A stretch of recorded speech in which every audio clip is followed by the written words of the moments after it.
உங்க மேல தேவ திட்டம் இருந்தா, உங்க மேல தேவ அழைப்பு இருந்தா, நீங்க ஒரு இடத்துல இருந்தா அந்த வீட்டுக்கு நீங்க பாரம் கிடையாது. அப்படி நினைச்சாங்க அவங்க தப்பா நினைக்கிறாங்க. அவன் என் வாழ்க்கையில எத்தனையோ போராட்டங்கள் வந்துச்சு. ஆனா என்ன நான் நிக்கிறேன்னு யாராவது சொல்றீங்கன்னா, இயேசுவின் நாமத்துல சொல்றேன், உங்க மேல அழைப்பை வச்சுதான் அனுப்பியிருக்கிறேன். ஹல்லேலூயா. அவர் கைவிட மாட்டா. உங்க வாழ்க்கையை பூரணப்படுத்தி தான் எடுப்பா. நம்புறவங்க கரங்களை தட்டி ஆமென் சொல்லுங்க பார்க்கலாம். உங்களுக்கு ட்ரைனிங் பீரியட் ஜாஸ்தியா இருக்குன்னா உங்களை கொண்டு கர்த்தர் செய்ய போகிற காரியம் பயங்கரமா பழக்க வைக்கிறார்.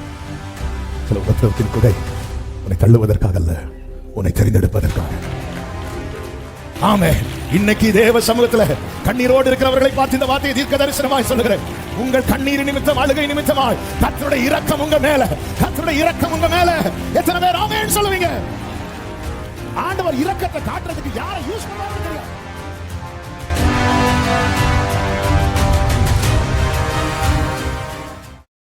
ஆமென். ஒரு விசை கூட கரங்களை உயர்த்தி ஹல்லேலூயா. மத்தேயு சுவிசேஷம் 6வது அதிகாரம். மத்தேயு சுவிசேஷம் 6வது அதிகாரம் அதனுடைய 32வது வசனத்தை வாசிக்க கேட்கலாம். மத்தேயு 6:32. இவைகளையெல்லாம் அஞ்ஞானிகள் நாடி தேடுகிறார்கள். இவைகளெல்லாம் உங்களுக்கு வேண்டியவைகள் என்று உங்கள் பரமபிதா அறிந்திருக்கிறார். கரங்களை உயர்த்தி ஹல்லேலூயா. இந்த மாதத்துக்காய் கர்த்தர் காண்பித்து தந்த அருமையான வார்த்தை. இயேசு கிறிஸ்து யாரை பிதா என்று அழைக்கிறாரோ அவரையே அப்பா, பிதாவே என்று அழைக்கத்தக்க புத்திர ஸ்வீகாரத்தை, அந்த அதிகாரத்தை நமக்கு கிருபை பாராட்டி தந்தார். இயேசுவின் மூலமாய் இந்த பாக்கியத்தை நாம் பெற்றிருக்கிறோம். இயேசு சொல்லுகிறார், இவைகளெல்லாம் உங்களுக்கு வேண்டியவைகள் என்று உங்கள் பரமபிதா அறிந்திருக்கிறார். அவருக்கு தெரியும் என்ன செய்யணும். உங்களுக்கு வேண்டியவைகள் இவைகள் என்று உங்க அம்மாக்கு தெரியாது, உங்க அப்பாக்கு தெரியாது, உங்க அக்காக்கு தெரியாது, உங்க அண்ணனுக்கு தெரியாது, உங்க தம்பிக்கு தெரியாது, உங்க தங்கச்சிக்கு தெரியாது. ஆனா இந்த பூமியில உங்களை ஜனிப்பிச்ச பரலோக தேவனுக்கு தெரியும். அடுத்து என்ன செய்யணும், அடுத்து என்ன செய்யணும். தமக்கை நின்று பார்த்துட்டே இருக்கிற அக்கா பார்த்துட்டே இருக்கிறான். இப்பொழுது 5வது வசனத்துல அப்பொழுது, இந்த வார்த்தை தான் தமிழுக்காக ஆண்டவருக்கு. இந்த நம்மள இந்த அப்பொழுதெல்லாம் விட்டுருவோம். பார்வனுடைய குமாரத்தை குளிக்க வந்தா இப்படி படிச்சுட்டு போயிரும். இல்ல, அப்பொழுது டைமிங். ஆமென். இந்த குழந்தைய ஒரு 1 hour கழிச்சு அந்த பெட்டியில வச்சு உள்ள விட்டுருந்தா சம்பவம் வேற. சரி, நான் கொஞ்ச நாள் கூட இங்க இருக்கலாம்னு பார்த்தேன், கொஞ்ச நாள் கூட இல்ல. டைமிங் மாறிடும். ஏங்க, இவ்வளவு கேலக்சில எவ்வளவு கோள்கள் இருக்கிறது, எவ்வளவு ஸ்டார்ஸ் இருக்கிறது. இது ஒண்ணு இடிச்சிட்டுனா பிரச்சனை பெருசு, அது வேற. ஆனா அதுக்குன்னு லைனை போட்டு அவ்வளவு ஓட விட்டுட்டு இருக்கிறார். ஒரு ஆபத்து இல்லாம போயிட்டு இருக்கிறது. நமக்குன்னு ஒரு லைனை போட்டு வச்சிருக்கிறார். நமக்குன்னு ஒரு பாதையை நியமித்து வைத்திருக்கிறார். ஆமென். அந்தந்த டைம்ல நடந்தாதான் திட்டம் நிறைவேறும். அப்பொழுது ஆமென். 3 மாசம் ஒருவேளை தாயார் நினைச்சிருப்பாங்க, இன்னொரு பிள்ளை கொஞ்சம் வளருது வரையாவது. இல்ல, சில சிச்சுவேஷன் நம்மளை ரொம்ப பிரேக் பண்ணது மாதிரி இருக்கும். அதுல நமக்கு ஒரு பெரிய பிரேக் த்ரூ இருக்கிறது. ஆமென். அப்பொழுது பார்வோனுடைய குமாரத்தி நதியிலே ஸ்நானம் பண்ண வந்தாள். அடுத்த வார்த்தை பாருங்க. அவளுடைய தாதிகள் நதி ஓரத்திலே உலாவினாள். ஏன் அவங்க நதி ஓரத்துல உலாவணும்? ஏன்னா அங்க இருக்கிற நாணலுக்கு இடையில தான் பெட்டியில என்ன இருக்கு. ஏன்னா சகோதரிக்கு உள்ள போய் விட முடியாது. அந்த ஓரத்துல என்ன பண்றாங்க, அப்படியே விடுறாங்க. ஆமென். பாருங்க 3வது வசனத்துல அப்படிதான் சொல்ல, நாணப்பெட்டி எடுத்து அதற்கு பிசினும் கீழும் பூசி அதிலே பிள்ளையை வளர்த்தி நதியோரமாய் நாணலுக்குள்ளே வைத்தாள். இப்போ பார்வோன் குமாரத்தி வந்து என்ன பண்றாங்கன்னா, அவங்க குளிக்கிற ஏரியால குளிக்க போயிட்டாங்க. அவளுடைய தோழிகள் நதியோரத்தில் எதுக்கு உலாவி இருப்பாங்க? வேற யாரும், ஏன்னா ராஜகுமாரத்தி குளிச்சிட்டு இருக்கிற, வேற யாரும் வந்துடக்கூடாது. அப்படி உலாவிட்டு இருக்கும் போது ஒரு பெட்டியை பார்க்கறாங்க. அல்லேலூயா. ஒரு பக்கம் அக்கா நின்று பார்த்துட்டு இருக்கிற பெட்டிய, இன்னொரு பக்கம் அறியாத ஒரு கூட்டம் பார்க்குது. இதை எல்லாத்தையும் அவர் பார்த்துட்டு இருக்கிறார். God is in control. ஆமென். அவருக்கு மேல பார்வோன் கிடையாது, அவருக்கு மேல எதுவும் கிடையாது. இப்படி பார்த்துட்டு இருக்கிறார், எல்லாத்தையும் இப்படி பார்த்துட்டு இருக்கிறார். ஆமென். இந்த பக்கத்துல இருந்து பார்க்கறவங்களுக்கு அந்த பக்கம் தெரியாது, அந்த பக்கத்துல இருந்து பார்க்கறவங்களுக்கு இந்த பக்கம் என்ன நடக்கும் தெரியாது, இங்க இருந்து பார்க்கறவங்களுக்கு இங்க என்ன நடக்கும் தெரியாது, இங்க இருந்து பார்க்கறவங்களுக்கு அங்க என்ன நடக்கும் தெரியாது. ஆனா மேல இருந்து பார்க்கறவருக்கு எல்லாமே தெரியும். என்ன மொத்தமா மேல இருந்து பார்த்துட்டு இருக்கிறா. அல்லேலூயா. யாரும் அறியாத என்னை நன்றாய் அறிந்து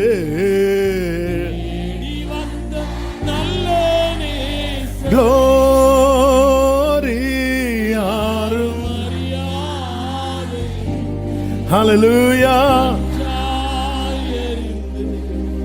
தேடி வந்த அழகான கண்கள், அழகான ஓ முடிந்ததென்று முடிந்ததென்று. நல்ல கவனிங்க. இப்போ இந்த குழந்தைக்கு என்ன வேண்டியது தெரியுமா? இந்த குழந்தை தூக்கி எடுக்கப்படணும், தூக்கி எடுக்கப்படணும். இந்த வார்த்தை கவனிங்க. 3வது வசனத்தை ஒரு விஷயம் கூட வாசிங்க. அவள் அதை அப்புறம் ஒளித்து வைக்க கூடாமல் ஒரு நாணற்பெட்டியை எடுத்து அதற்கு பிசினும் கீழும் பூசி அதிலே பிள்ளையை அதிலே வளர்த்தி. இந்த வார்த்தை அதிலே, எதுல? அதிலே வளர்த்தினா பழக்க வைக்கிறாங்க. அதுக்குள்ளே வச்சு அதுக்குள்ள வச்சு அதிலே வளர்த்தி. ஆனா இந்த குழந்தை எதிலே வளர வேண்டும் என்பதை தீர்மானிக்கிறவர் பரமபிதா. நம்ம நிறைய விஷயத்துல நம்ம பிள்ளைகளை வளர்க்க ட்ரை பண்றோம்.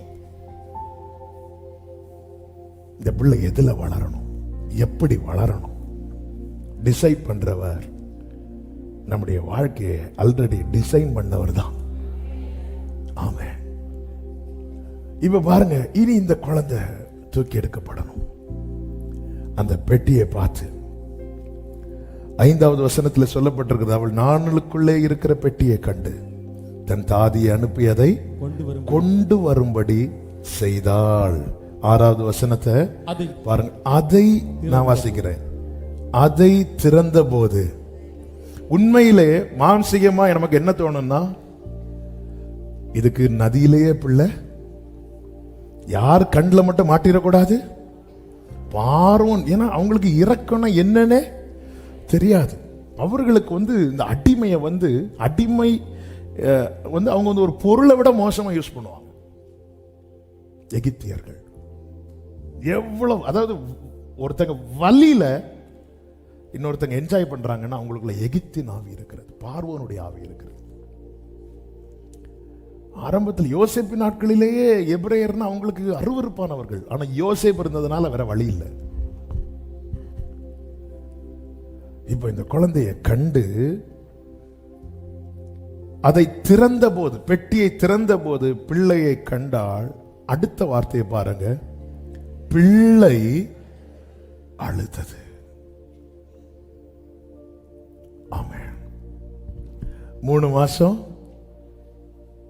அளவிடல. சில இடத்துல கர்த்தர் கொண்டு போறது நல்ல அழுறதுக்கு. ஆமென். ஹல்லேலூயா. ஆமென். பிள்ளை அழுதது. அடுத்த வார்த்தையை பாருங்க, அவள் அதின் மேல் இரக்கமுற்று. எதுக்கு அப்புறம்? எதுக்கு அப்புறம்? சில அழுகையின் பள்ளத்தாக்கை தேவன் அனுமதிக்கிறது தேவ இரக்கத்தை பெற்றுக்கொள்வதற்காக. ஆமென். இன்னைக்கு தேவ சமூகத்தில் கண்ணீரோடு இருக்கிறவர்களை பார்த்து இந்த வார்த்தையை தீர்க்க தரிசனமாய் சொல்லுகிறேன். உங்கள் கண்ணீர் நிமித்தம், அழுகை நிமித்தமாய் கர்த்தருடைய இரக்கம் உங்க மேல, கர்த்தருடைய இரக்கம் உங்க மேல. எத்தனை பேர் ஆமென் சொல்லுவீங்க? ஆண்டவர் இரக்கத்தை காட்டுறதுக்கு யாரை யூஸ் பண்ணுவார்னே தெரியாது. அவள் இரக்கமுட்டுனா, உண்மையே சொல்லணும்னா இரக்கம் இல்லாதவள். எபிரேயர், இது எபிரேய குழந்தைன்னு வேற பார்க்கிறான். பார்த்ததும் தெரியுது. 6வது வசனத்தை பாருங்க. இது எபிரேயர் பிள்ளைகளில் எப்படிங்க பார்த்ததும் தெரியுது. அவ எந்த அளவுக்கு தன்னுடைய இனத்தின் மேல பற்றும் இன்னொரு இனத்தின் மேல வெறுப்பும் உள்ளவளா இருந்திருப்பாள். ஆனா அவ கண்ணில் எப்படிங்க இரக்கம் வருது? இது அவளிடத்தில் வெளிப்பட்ட இரக்கம் அல்ல. அவளுக்கு மேல ஒருவர் இருந்து, யார் யார் என்கிட்ட எப்படி இருக்கணும், யார் எனக்கு என்ன செய்ய வேண்டும் என்பதை தீர்மானிக்கிறவர், என்னை அழைத்தவர் சொல்றவங்க. ஆமென் சொல்லுங்க பார்க்கலாம். பிள்ளை அழுதது. ஒருவேளை நினைச்சிருப்பா, அவன் அந்த அக்கா தூரத்துல இருந்து பாக்குற நினைச்சிருப்பா, என் தம்பி வீட்டுல இருக்கிறது வரைக்கும் அழல, என்னைக்கு கட்டி கொடுத்தோம். வேற வேற சிலருக்கு புலம்பலே அப்படிதான். அங்க இருக்கிறது வரைக்கும் அழல, இப்படி இருக்கிறது வரைக்கும் அழல.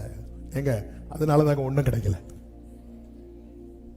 இது காட்ஸ் பிளான். நம்ம அழும்போது வேடிக்கை பார்க்கிறவர்ல, அழுத உடனே இறக்கும். 3 மாசம் கிடைக்காத இரக்கம், வெளிப்படாத இரக்கம், பிள்ளை அழுததும் கிடைச்சிட்டு. ஹல்லேலூயா. அலைந்த போது காணாத துறவு ஆகார் அழுத போது கண்டாள். ஆமென், ஆமென், ஆமென். மாத்தாள் வந்து இயேசுவோடு பேசின போது செய்யாத வெளிப்படாத கிரியை மரியாள் வந்து பாதத்தில் விழுந்து அழுததும் கிடைத்தது. சில கண்ணீரின் பள்ளத்தாக்கு உனக்கு கிடைச்ச பனிஷ்மெண்ட் அல்ல, உனக்கு கிடைக்க போகிற இரக்கத்திற்கான அடையாளம். ஆமென் சொல்றவங்க நல்ல கரங்களை தட்டி க்ளோரி பாலபா சந்தரபா ரிகலரா. ஆமென், ஹல்லேலூயா. இரக்கம், இரக்கமுற்று. ஹல்லேலூயா. இரக்கமுற்று, இரக்கமுற்று. என்ன ஆண்டவரை அழ விடுறீங்க கேட்கலாம் சில நேரத்தில். ஆமென். அந்த பிள்ளை அழுதுச்சு. ஹல்லேலூயா. ஆமென். ஓப்பன் பண்ணதும் உண்மையில அந்த குழந்தை 3 மாச குழந்தை, அதுவரை தாய் மார்பிலே இப்படி சாஞ்சிருந்த குழந்தை. ஓப்பன் பண்ணதும் அந்த குழந்தை என்ன நினைச்சிருக்கு? யார் திறக்க போறாங்க? அம்மா ஓபன் பண்ண போறாங்க அல்லது அக்கா ஓபன் பண்ண போறாங்க. ஏன்னா டோரை க்ளோஸ் பண்ணது யாரு? அம்மா அல்லது அக்கா. க்ளோஸ் பண்ணும்போது அந்த உறவின் முகத்தை பார்த்துட்டு அப்படி டோர் க்ளோஸ் ஆச்சு. இப்போ அதை ஓபன் பண்ணும்போது வேற முகம் தெரியல, யாருன்னே தெரியல. நான் இதுவரை பார்த்தது எங்க அம்மாவை, எங்க அக்காவை இதுவரை. ஆனா இப்போ எல்லாமே புதுமுகமா இருக்கு, எல்லாமே புதுசா இருக்கு. தெரியல இனி எனக்கு என்ன ஆக போகுதோ, என்ன ஆக போறேன்னு தெரியல. ஒன்னும் தெரியலன்னு நிலையில ஒருத்தன் வரும்போது அவன் தான் அழுவான். ஆமென். பிள்ளை அழுதது, அவள் அதன் மேல் இரக்கமுற்று. ஆமென். 1000 தடைகள் இருந்தாலும் தேவ திட்டம் உங்க மேல இருக்குமானால் நீங்கள் வளருவதை யாராலும் எந்த வல்லமையாலும் தடுக்க முடியாது.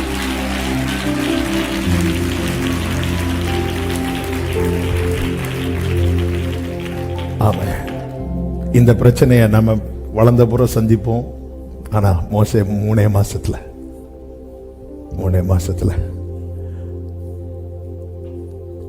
ஆமென். ஆண்டவரை மோசே எப்படி நடத்துறீங்க? நாளைக்கு அவன் என் கூட நின்று முகமுகமா பேச போறான். ஹல்லேலூயா. விமானவர்களே, செவ்வாய்க்கிழமை நைட்டு புதன்கிழமை காலையில் பெங்களூர் ஒரு மீட்டிங்கு போனோம். நைட்டு நான் தூங்கும்போது கிட்டத்தட்ட ஒரு 12:30 1 மணி ஆச்சு.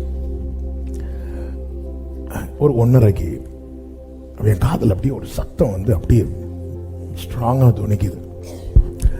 மகிமைப்படுத்தி க்ளோரிஃபை பண்ணி நான் எடுப்பேன் அப்படின்னு. 1:30க்கு இந்த சத்தம் கேட்டதும் ஒரு பக்கம் நடுக்கும். ப்ரேயர் பண்ணிட்டு அப்படியே படுத்துட்டேன். காலையில் எழும்பி ட்ராவல் பண்ணிட்டு இருக்கும்போது இந்த வேர்டு தான், ஏன் ஆண்டவர் இப்படி சொன்னீங்க, எதுக்கு இப்படி சொன்னீங்க அப்படி சொல்லும்போது ஆண்டவர் இடைப்பட ஆரம்பித்தார். ஏதேனில் என் க்ளோரி இருந்து ஆதாம் ஏவாளுக்கு என்னெல்லாம் அவங்க நிர்வாணிகளாக இருந்தும் அவங்க நிர்வாணம் தெரியும். ஏன் தெரியல? என் க்ளோரி வந்து கவர் பண்ணியிருந்துச்சு. மகிமை, க்ளோரி, நிறைவு. ஆண்டவர் பேச ஆரம்பித்தார். அவருடைய திட்டத்துக்கு உட்பட்டவங்களை இந்த பூமியில் ஒரு பாயிண்ட்ல கொண்டு வந்து நிறுத்துவார். அதுதான் எடுக்கிற இடம்.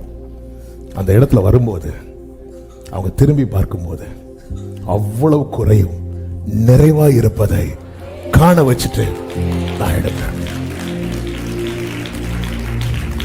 நான் ஆண்டவரை பிரைஸ் பண்ணிட்டே வந்தேன்.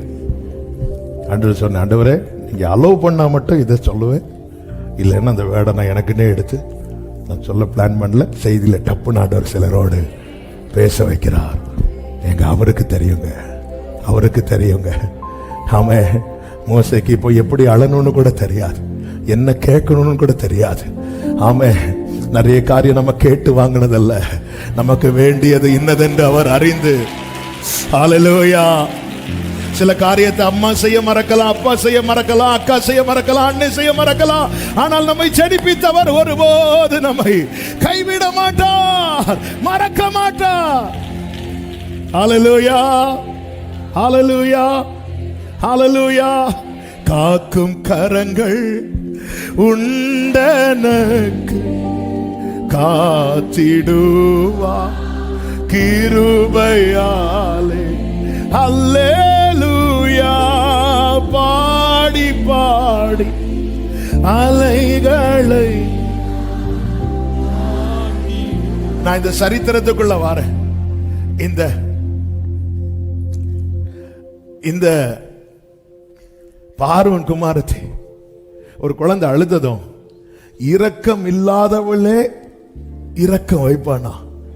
தேவப்பிள்ளை அழுதா இரக்கத்தில் ஐஸ்வர்யம் உள்ளவர் இறங்காமல் இருப்பாரோ?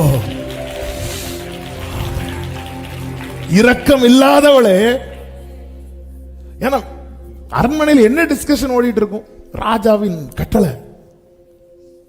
ஆமே, இவ்வளோ கட்டளை கேட்டுட்டு ஃப்ரெண்ட்ஸ் கூட ஜாலியா குளிக்க வரா. மனசுல என்ன இரக்கம் இருக்கும்? ஒன்றும் கிடையாது.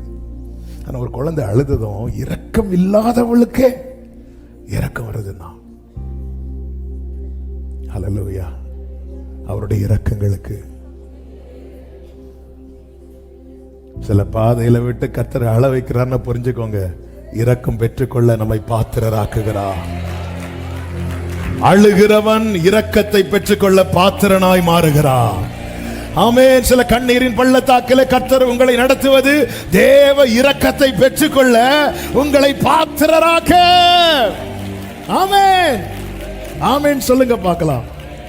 இப்பொழுது அக்கா ஓடி வரா. நமக்கு ஒரு வாசல் திறந்தா எல்லாரும் ஓடி வருவாங்களே. ஹல்லேலூயா. அவன் கரை ஏறினா வந்துருவாங்க எல்லாரும்.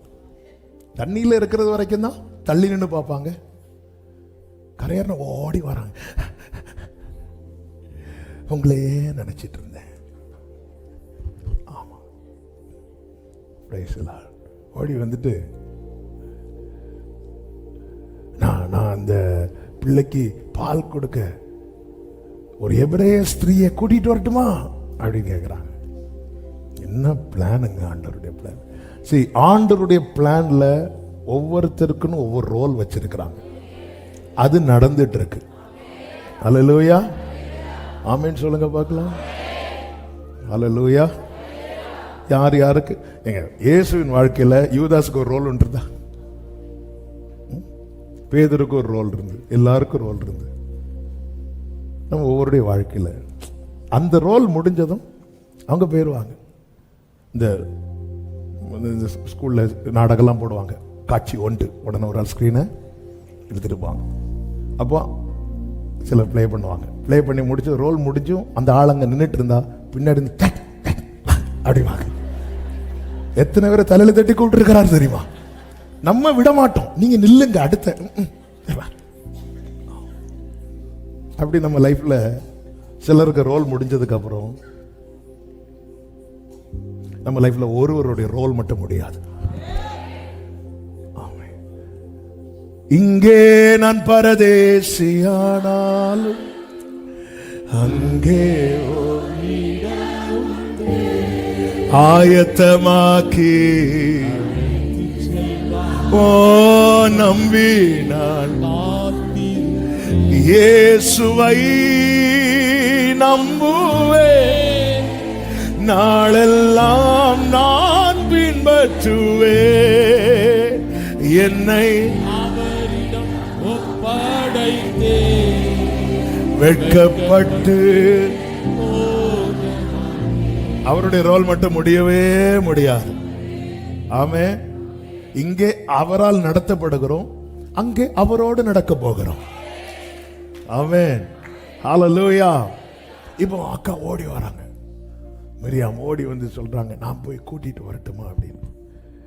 உடனே பார்வோனுடைய குமாரத்தி சொல்றாங்க, அழைத்து கொண்டு வா அப்படிங்கிறான். உடனே அந்த பெண் போய் பிள்ளையின் தாயை அழைத்து கொண்டு வந்தா. இப்ப தூக்கியாச்சு. தூக்கிட்டு அடுத்து இந்த பிள்ளைக்கு என்ன தேவை தெரியுமா? வளர்ப்பு.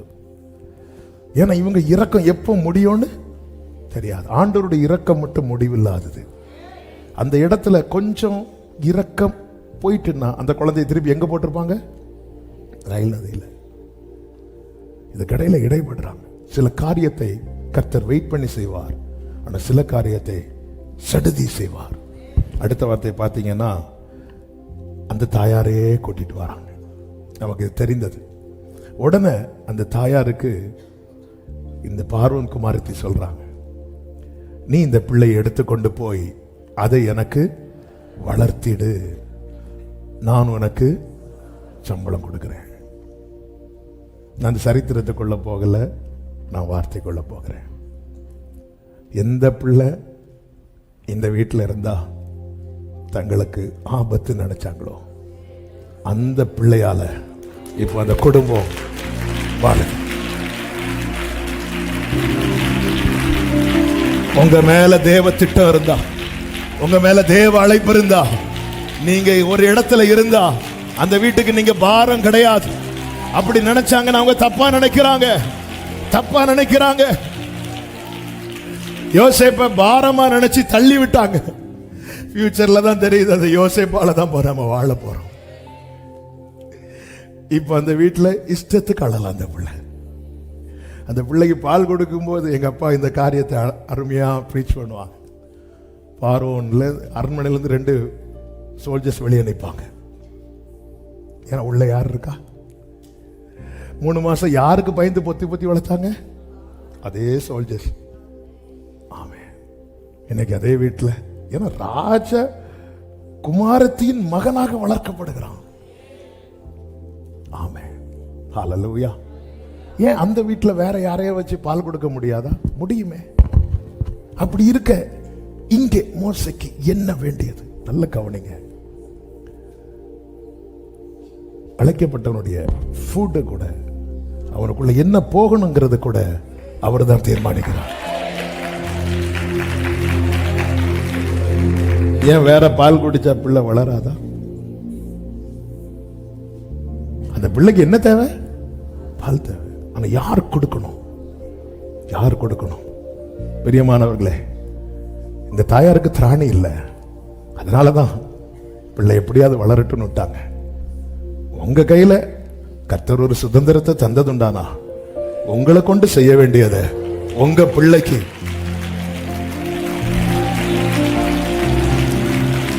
உங்களை கொண்டுதான் செய்வார். உங்களை கொண்டுதான் செய்வார். ஆமென் சொல்லுங்க பார்க்கலாம். ஆமென் சொல்லுங்க பார்க்கலாம். ஹல்லேலூயா. இப்பொழுது கர்த்தர் மோசேக்கு 3 காரியத்தை செய்கிறார். இனி அடுத்து வேண்டியது என்ன? வேண்டியது என்ன? ஏன்னா நிறைவாக்கி எடுக்கணும்னா ஒவ்வொரு காலகட்டத்தில். ஆமென். அடுத்து 40 years 120 வருடங்கள் நேரம் பறக்குது. செய்தி பாதிதானா இருக்கிறது. நீங்க இருக்கிறத பத்த பேசுங்க, நாங்க இருந்து ஆமென் அப்படி இருக்கண்டா. கர்த்தர்களை ஆசீர்வதிப்பார். முதல் 40 years பயிற்று வைக்கிறார். எகிப்தின் சகல சாஸ்திரங்களை. அப்போஸ்தலர் 7:22 மோசே எகிப்தியருடைய சகல சாஸ்திரங்களிலும் கற்பிக்கப்பட்டு வாக்கிலும் செய்கையிலும் வல்லவனானா. ஏன் ஏன் மோசைக்கு இன்னும் ஃபியூச்சர் தெரியாது, கர்த்தருக்கு ஃபியூச்சர் தெரியும். சில இன்ஸ்டிடியூட்கள் கர்த்தர் நம்மளை சேர்த்து விடுவார், நமக்கு பிடிக்காது. ஏன்னா அங்க நீ பழகணும் பழகணும். சில இடத்துல நம்மளை கொண்டு ஐயோ பிடிக்கலாண்டவர் நீ படி ஹல்லேலூயா. சிலர் டிரைவிங் கிளாஸ் போவாங்க பாருங்க, பார்த்துட்டே இருப்பாங்க. சிலர் சாஃப்டா சொல்லிக் கொடுப்பாங்க. சிலர் கியரை அப்படி தப்பா கை வச்சாலே டப்புன்னு அடி விழும். உடனே ஆண்டவர் இவர் மட்டும் எனக்கு வந்துடவே கூடாது. கரெக்டா அவர் வந்திருப்பார். வா வா உள்ள இரு, எனக்கு படிக்கணும், எங்க அப்பாவுக்கு தான் படிக்கணும்னு சொல்லிட்டு நான் வயலின் கிளாஸ் போனேன். வயலின் கிளாஸ் நான் என்ன நினைச்சிட்டு போனேன்னா டான் முன் மாதிரி காட் இஸ் குட் பாட்டில் வாசிக்கிறாரு. அதே மாதிரி நம்மளும் போனோன்னே வாசித்துலான்னு சொல்லிட்டு போனோன்னே இப்படி சொறி விட்டார். எனக்கு கழுத்து இப்படி பிடிச்சு. அடுத்த நாள் நான் போக மாட்டேன் வயலின் கிளாஸ், எனக்கு வயலினே வேண்டாம். சில இன்ஸ்டிடியூட்ல நம்மளை சேர்த்து விடுவார். சில காரியங்களை என்ன ஆண்டவர் இதை படிக்க வைக்கிறீங்க, ஆண்டவர் இதை படிக்க வைக்கிறீங்க. நாளைக்கு பார்வோன்ட்ட எப்படி பேசணும்னு உனக்கு தெரியும், பார்வோன் சமூகத்தில் எப்படி நிக்கணும்னு உனக்கு தெரியும். ஹல்லேலூயா. சில இடத்துல நம்ம விரும்பின கோர்ஸ், சில நேரத்தில் பிள்ளைகளுக்கு நான் அன்பா சொல்றேன், நீங்க முடிச்சிட்டு அடுத்த விரும்பின ஒரு கோர்ஸ் அப்படி மனசுலயே வச்சிட்டு இருப்பீங்க.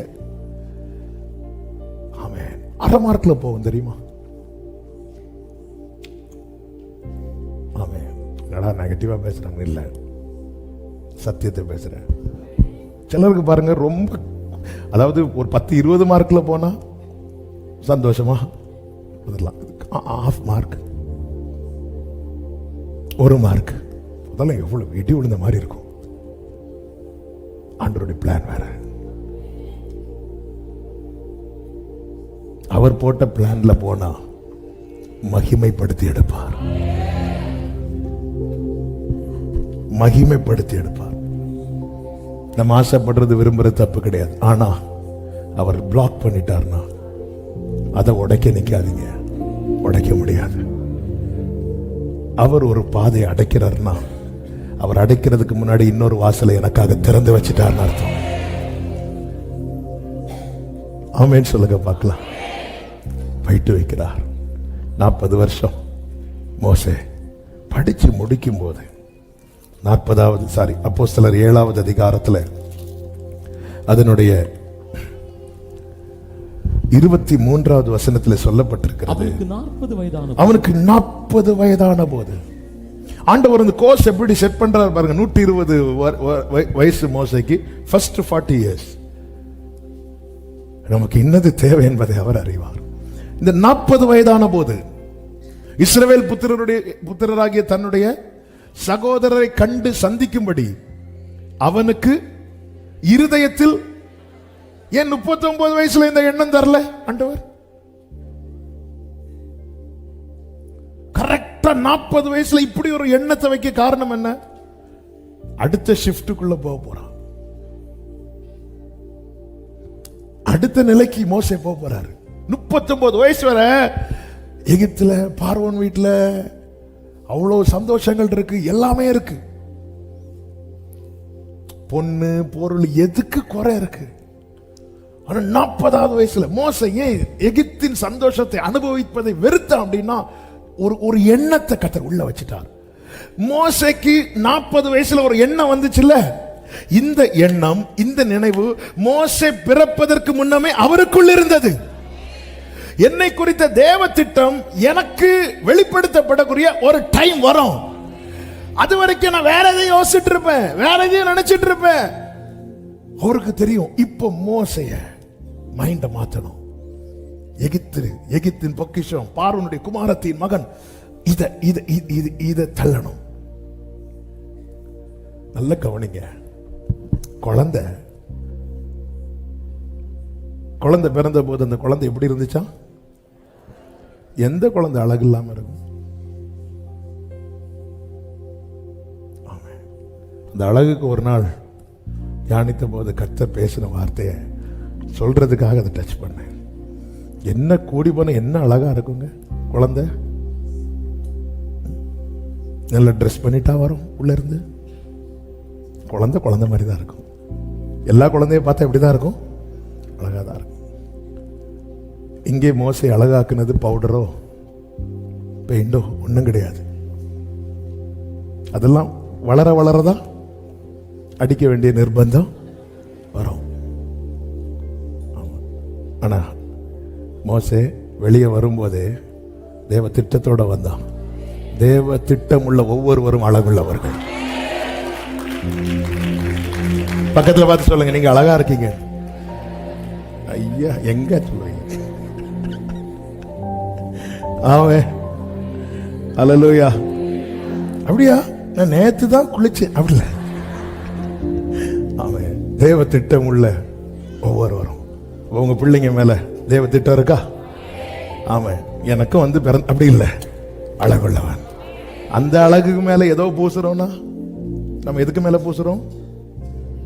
என்ன இப்படி மூணு சைலண்ட் ஆயிட்டு? ஆனா உங்களை உண்மையில பாராட்டணும். அப்படி பிடிச்ச வார்த்தையெல்லாம் வந்துட்டுன்னா மழை பெய்யற மாதிரி தான். அப்படியே திடீர்னு பார்த்தா மழை எல்லாம் இல்லாம கர்த்தர்களை ஆசீர்வதிப்பாராக. அந்த எண்ணம் உண்டாகிட்டு, எண்ணம் உண்டானதுக்கு பிற்பாடு நடந்தது தெரியும். அங்கிருந்து வனாந்திரத்துக்கு. இப்பொழுது கர்த்தர் மோசேயை பழக்க வைக்கிறார். ஏன் பழக்க வைக்கிறார்? அடுத்த 40 years இதே வனாந்திரத்தில் வரணும். வனாந்திரத்தை பழக்க வைக்கிறார். மோசைக்கு இதுவரை அப்படி ஒரு அனுபவமே கிடையாது. ஏன்னா ராஜா வீட்டில் வளர்ந்த பையன். என்ன குறை இருந்து மோசைக்கு? ஆனால் காட்ஸ் பிளான் இந்த ஜனத்தை 40 வருஷம் வனாந்திரத்தில் நடத்தணும். கொண்டு வரார். சில உபத்திரவத்தின் குகை உன்னை தள்ளுவதற்காக அல்ல, உன்னை தெரிந்தெடுப்பதற்காக. ஹல்லேலூயா. 40 வருஷம் பழக்க வைக்கிறார், பயிற்று வைக்கிறார், அதுல பழக்க வைக்கிறார். அந்த கிளைமேட். கொஞ்சம் ஆடுகளை கையில கொடுத்து மேய்க்க விட்டு அவன் ஆடுகளை மேய்த்து கொண்டிருந்தான். ஏன்னா அடுத்து வித்தியாசமான ஆடுகள்லாம் வரப்போகுது. பார்த்ததும் ஓடிடக்கூடாது. அவன் அன்னைக்கு 2 பேரை, ஏன்னா ட்ரைனிங் இல்லை, அறிவு இருக்கு, அனுபவம் இல்லை. ஆண்டவர் அறிவை கொடுக்கிறவர் மாத்திரமல்ல, அனுபவத்தையும் கொடுக்கிறவர்.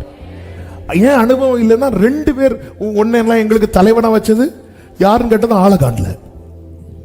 ஏங்க சர்ச்சுக்கு வரல? அது ஒருத்தங்க என்ன பார்த்து அறிவு இருக்கு, எங்க இருக்கு அனுபவம் இல்லை. ஏன்னா இனி அடுத்து பார்க்க போற ஐட்டங்கள்லாம் அக்காவே பேச போறா நாளைக்கு தப்பா, அண்ணனே பேச போறார் நாளைக்கு தப்பா. 40 years ட்ரைனிங். உங்களுக்கு ட்ரைனிங் பீரியட் ஜாஸ்தி ஆகுதுன்னா உங்களை கொண்டு கர்த்தர் செய்ய போகிற காரியம் பயங்கரமா இருக்கும்.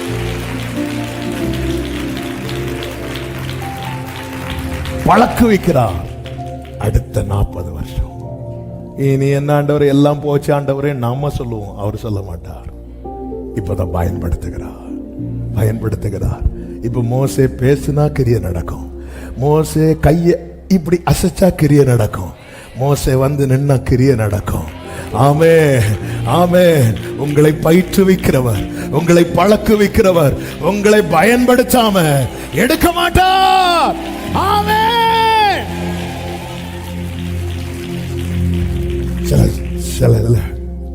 ஆமென். ஹல்லேலூயா. தெரியாது ஏன் ஆண்டவர் என்ன இதில் நடத்துறோம், இதுக்கு தானா? ஆமென். 40 வருஷம் வனாந்திரத்தில் ஆண்டவர் சந்திக்கிறார். முச்சடையில் கடைசியில் அவனை பயன்படுத்தி எல்லாம் முடிந்து இப்பொழுது மோசே வா, மகிமைப்படுத்தி எடுப்பேன். அப்ப கேட்கலாம், மோசே கானானை பார்க்கல. எந்த கானானை பார்க்கல? எழுத்தின்படியான கானானை தானே பார்க்கல. அது பரலோகம் இல்லையே. அது தேவன் கொடுப்பேன்னு சொன்ன இந்த பூமியில வாழ்வதற்கான தேசம். அதுல இவங்க போறதுக்கு முன்னாடி யார் இருந்தாங்க? கானானியர், தேவனை அறியாதவன் இருந்த இடம். ஆனா மகிமையில தேவனை அறியாதவனுக்கு இடம் இல்லை. அப்ப நம்ம கேட்கலாம், இதை நான் டச் பண்ணிடுறேன், டைம் ஆயிட்டு. இப்ப நீங்க கவனிச்சீங்கன்னா, மோசே மரணத்துக்கு பிறகு யோசுவா ஜனங்கள்லாம் எங்க போவாங்க தெரியுமா? கானானுக்கு போறதுக்கு முன்னாடி கில்கால்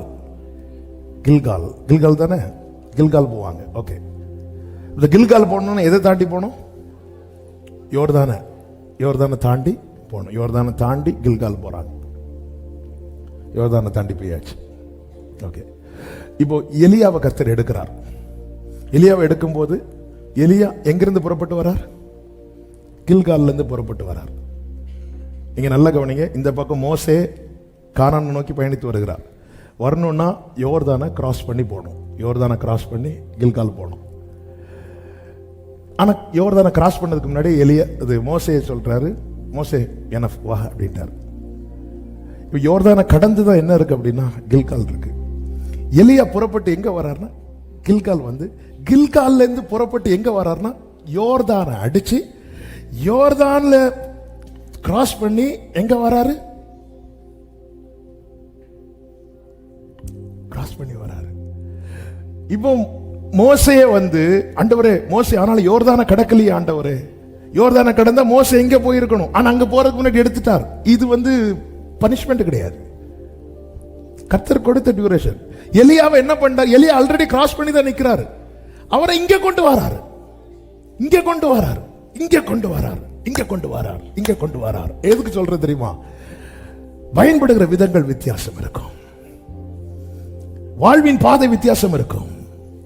ஆனால் எல்லாரும் போய் சேர்ற இடம் ஒரே பாயிண்டா தான் இருக்கும், ஒரே பாயிண்டா தான் இருக்கும்.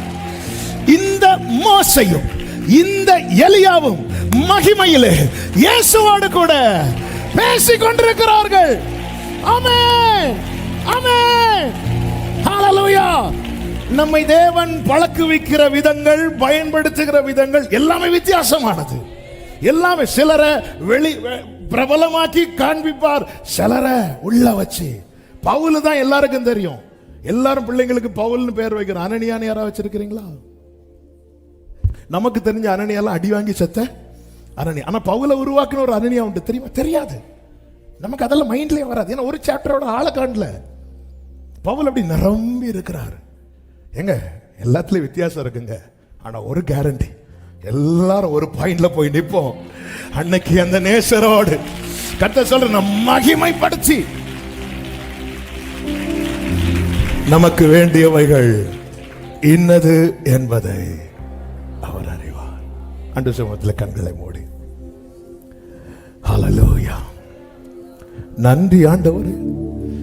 விட்டு கொடுக்கலையே, விட்டு கொடுக்கலையே, சாத்தான் கையிலும் மனுஷ கையிலும் ஓ கொஞ்சம் கூட நினைச்சு பார்க்கல, என்ன தேடி வந்தீங்க.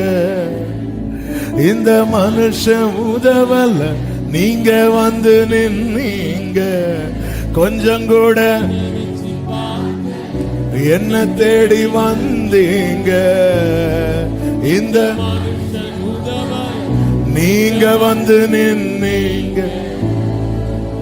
விட்டு கொடுக்கலை, விட்டு கொடுக்கலை, சாத்தான் கையிலும். ஒரு 5 நிமிஷம் அப்படி எழுந்து நிற்கலாமா? முடியாதவங்க உட்கார்ந்துக்கோங்க. ஆண்டவர் விட்டு கொடுக்கல, முதல்ல கிட்ட விட்டு கொடுக்கல, தண்ணீர்ல விட்டு கொடுக்கல, பார்வோன் கிட்ட விட்டு கொடுக்கல, யாருக்கிட்ட விட்டு கொடுக்கல. கர்த்தர் மகிமைப்படுத்தி எடுத்தா, நிறைவாக்கி ஓட்டத்தை நிறைவுடன். அவன் அவன் என் வாழ்க்கையில எத்தனையோ போராட்டங்கள் வந்துச்சு. ஆனா இன்னும் நான் நிக்கிறேன்னு யாராவது சொல்றீங்கன்னா, இயேசுவின் நாமத்துல சொல்றேன், உங்க மேல அழைப்பை வச்சுதான் அனுப்பி இருக்கிறேன், அழைப்பை வச்சு அனுப்பி இருக்கிறார். ஹல்லேலூயா. அவர் கைவிட மாட்டா. உங்க வாழ்க்கையை பூரணப்படுத்தி தான் எடுப்பா, பூரணப்படுத்தி தான் எடுப்பா. நம்புறவங்க கரங்களை தட்டி ஆமென் சொல்லுங்க பார்க்கலாம். ஹல்லேலூயா, ஆமென். பாடுவோமா? ஹalleluya. கரங்களை தட்டி பாடு. விட்டு கொடுக்கலையே, விட்டு கொடுக்கலையே, விட்டு கொடுக்கலையே, சாத்தான் கையிலும் மனுஷ கையிலும் விட்டு கொடுக்கலையே, விட்டு கொடுக்கலையே. ஆமென். விட்டு கொடுக்கலையே. ஓ ஹalleluya. சாத்தான் நல்ல தலைக்கு மேல கைகளை தட்டி நம்மை செழிப்பித்தவர், நம்மை பயிற்றுவித்து பழக்குவித்து பயன்படுத்தி நம்மை பூரணப்படுத்தி எடுத்துக்கொள்வார். அவர் நல்லவர், அவர் வல்லவர், கிருபையுள்ளவர். ஆமென், ஆமென், ஆமென். ஹalleluya. மோசேயின் வாழ்க்கையில பிறக்கும் முன்னமே அவனுக்கு எழுதப்பட்டது எதிரானது. 3 மாசத்துல இன்னொரு முடிவு எழுதப்பட்டது. 40 வயசுல இன்னொரு முடிவு எழுதப்பட்டது. 80 வயசுல மோசையே முடிவு எழுதிட்டார். மனுஷனுடைய ஆயுசு நாட்கள் 70. அது மோசே எழுதின சங்கீதம். எழுதிட்டு அவர் 120 வயசு வரை வாழ்ந்துட்டு இருக்கிறார். ஆமென், ஹalleluya. ஆமென். எங்க ஆண்டவர் ஆல்ரெடி எழுதிட்டார். அது அடையாளம் இன்னைக்கு நிர்மூலமாகாம இருக்கும். சில வனாந்திரத்தில் பழக்க வைக்கிறார். சில ட்ரைனிங் பீரியட் ஜாஸ்தியா இருக்குன்னு தளர்ந்துடாதீங்க. நம்மளை கொண்டு செய்ய போகிற காரியம் இயேசுவின் நாமத்தில் இந்த ஒரு வார்த்தையை நான் சொல்லி ஜெபிக்க விரும்புகிறேன். என்ன பர்பஸுக்காக கர்த்தர் உங்களை செனிப்பித்து எல்லா இக்கட்டுக்கும் நீங்களாக்கி இதுவரை கொண்டு வந்தாரோ அந்த நோக்கம் நிறைவேறாமல் உங்கள் தீபத்தை அணைய விடமாட்டார். ஆமென். நல்ல தகப்பனை, இரக்கமுள்ள பிதாவே, நன்றியோடு துதிக்கிறோம், ஸ்தோத்திரிக்கிறோம். உம்முடைய மிகுந்த கிருபையினாலே இந்த புதிய மாதத்தை காண செய்தீர். சுகத்தோடு உங்க சமூகத்தில் கொண்டு வந்து பாட, துதிக்க, ஆராதிக்க, செபிக்க வைத்தீர். எங்களுக்கு வேண்டிய நல்ல வார்த்தைகளை எங்களுக்கு கிருபையாய் தந்தீங்க ஆண்டவரே. எங்களோட தீர்க்க தரிசனமாய் பேசினீங்க. நாங்கள் அழுவதில் கூட உம்முடைய திட்டம் இருக்கிறது. ஒவ்வொன்றிலும் ஒரு திட்டம் வைத்து ஒவ்வொன்றையும் களிப்பாய் மாற பண்ணி ஆண்டவரே எங்களை நீர் பூரணப்படுத்த விரும்பி இருக்கிற உம்முடைய அன்புக்காக, கிருபைகளுக்காக உமக்கு நன்றி செலுத்துகிறோம், நன்றி செலுத்துகிறோம். ஒவ்வொருடைய வாழ்க்கையிலும் ஆண்டவரே அழுகை நீருட்டாய் மாறட்டும். களிப்பு, சந்தோஷம், துதி முளைக்க பண்ணுங்க. யார் யாருக்கு என்ன தேவை, யார் யாருக்கு என்ன செய்யணும், பிதாவே உங்களுக்கு தெரியும். நீர் செய்கிறீர், செய்வீர். ஒவ்வொருவரையும் ஆசீர்வதியும். இந்த மாதம் ஒவ்வொருவருக்கு நன்மையாய், ஆசீர்வாதமாய், மேன்மையாய் இருக்க கர்த்தர் அனுகிரகம் செய்யும். எல்லா மகிமைக்காக நம்ம ஒருவருக்கே செலுத்துகிறோம். எங்களை தாழ்த்தி அர்ப்பணிக்கிறோம் இயேசு கிறிஸ்துவின் நாமத்தில் பிதாவே, ஆமென். சேர்ந்து சத்தமாய் சொல்லுவோம். என் ஆத்துமாவே கர்த்தரை ஸ்தோத்திரி, முழுவதுமே அவருடைய பரிசுத்த நாமத்தை ஸ்தோத்திரி. என் ஆத்துமாவே கர்த்தரை ஸ்தோத்திரி, கர்த்தர் செய்த சகல உபகாரங்களை மறவாதே. ஆமென். நம்முடைய கர்த்தராகிய இயேசு கிறிஸ்துவின் கிருபையும், பிதாவாகிய தேவனுடைய அன்பும், பரிசுத்த ஆவியானவருடைய ஐக்கியமும் சிநேகமும் பாதுகாவலும் நம் அனைவரோடும், எல்லா பரிசுத்தவான்களோடு கூட கர்த்தருடைய வருகை மட்டும் தங்கி இருப்பதாக. ஆமென். ஹalleluya. God bless you. கர்த்தர் உங்களை ஆசீர்வதிப்பாராக.